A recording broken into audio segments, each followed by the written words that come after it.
दोस्तों, आज की कहानी की ओर बढ़ने से पहले अगर आपने हमारा चैनल सब्सक्राइब नहीं किया है तो कर ले और साथ ही वीडियो को लाइक जरूर कर दें।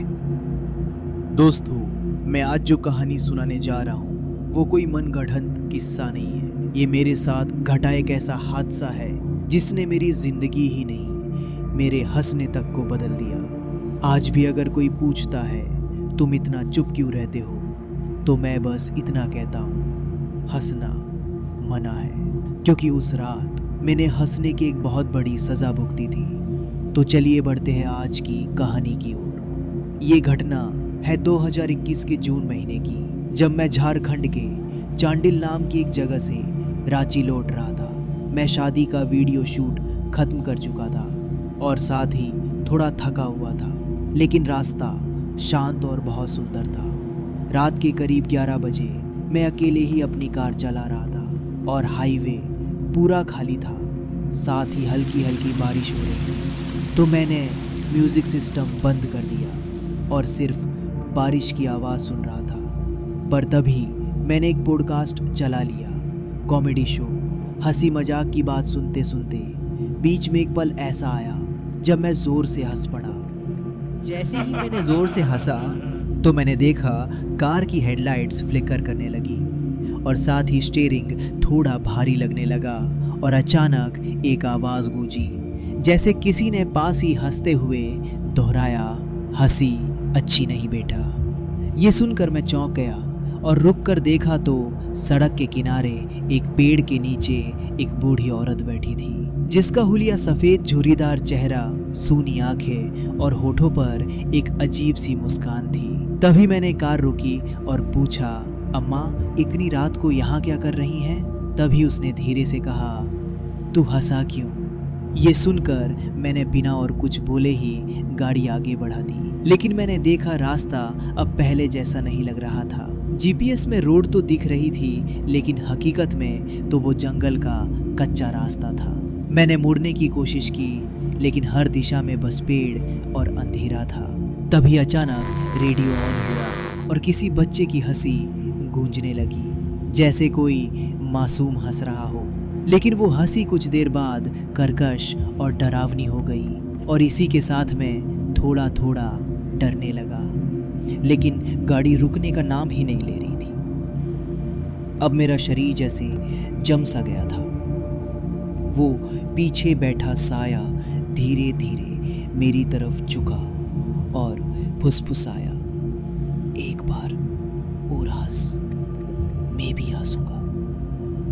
ये सुनते ही मैंने कांपते हुए हनुमान चालीसा पढ़नी शुरू की, पर गाड़ी अब तो जैसे किसी इनविजिबल फोर्स से चल रही थी।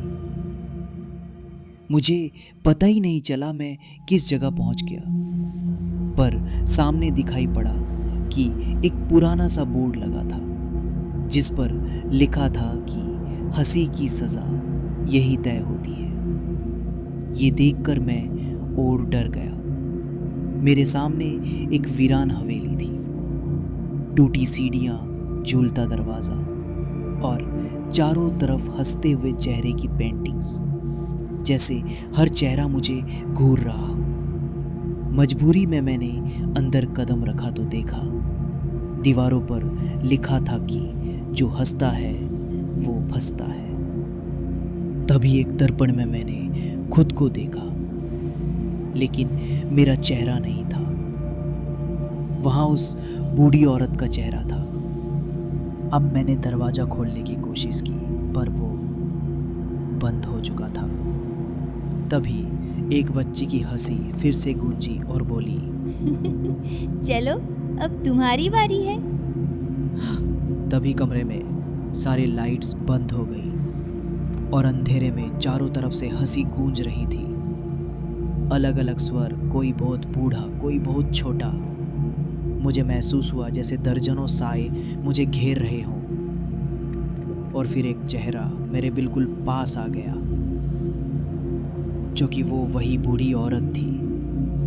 उसकी आंखों में सिर्फ एक संदेश था, तेरी हंसी अब हमारी है। यह दृश्य देखकर मैं बहुत ज़्यादा ही डर गया और मैं बेहोश हो गया। पर जब होश आया तो मैं अपनी कार में था, जो कि एक मंदिर के पास खड़ी थी। तभी मैं गाड़ी से उतरकर मंदिर के पुजारी जी के पास जाकर उनसे पूछा तो उन्होंने बताया कि ये इलाका हसवा टोला कहलाता है। यहाँ बरसों पहले एक पागल औरत अपने बच्चों के साथ जलकर मरी थी। लोग कहते हैं वो औरत उन लोगों को पकड़ती है जो रात के समय अकेले हंसते हैं। और पुजारी जी की ये बात सुनकर मेरे रोंगटे ही खड़े हो गए।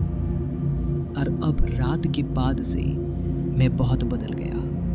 अब रातों में देर रात ड्राइव करता हूँ और ना अकेले हंसता हूँ, क्योंकि अब मुझे समझ आ गया है कुछ हंसियों की गूंज सिर्फ इंसानों में नहीं होती, कभी कभी वो आत्माओं में भी पलती हैं। और अगर तुमने रात में हंस दिया तो याद रखना, हंसना मना है। तो दोस्तों, आज की कहानी बस इतना ही।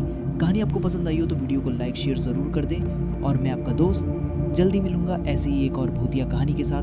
तब तक के लिए बाय।